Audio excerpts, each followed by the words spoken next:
Hello everyone, I'm Joshua, son of Anthony Sami, as per 15 batch 2019-2020, and now currently pursuing my degree in Doctor of Medicine program MD UPM.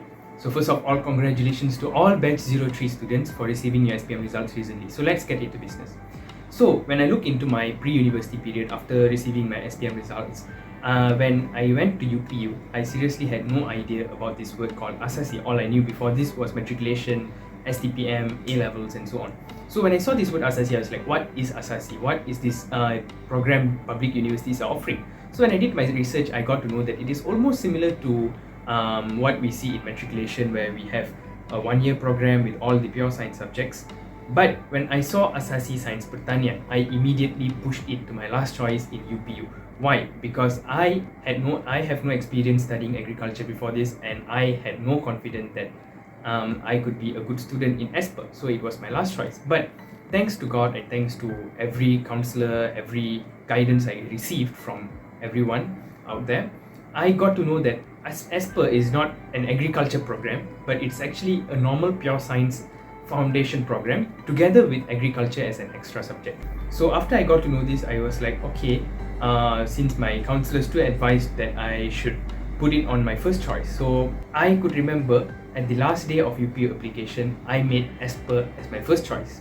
And to be honest, I think I'm not regretting for making such a decision. So undeniably, ESPER was a really fun experience. I managed to get a lot of new friends, and also I got to meet new experiences through ESPER, just because of the subject agriculture particularly.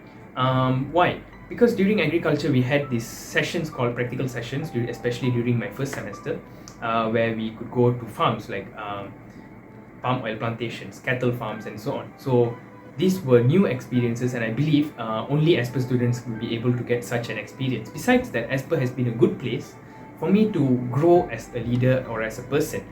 This is because I thankfully received the opportunity to be my class rep, and also received an opportunity to be part of the student council or student committee. And furthermore, ESPER has been a place where I have gained a lot of opportunities. Like I got a chance to represent ESPER for debate competitions like the Inter-Varsity Foundation Debate Competition, and also the World University Debate Championship.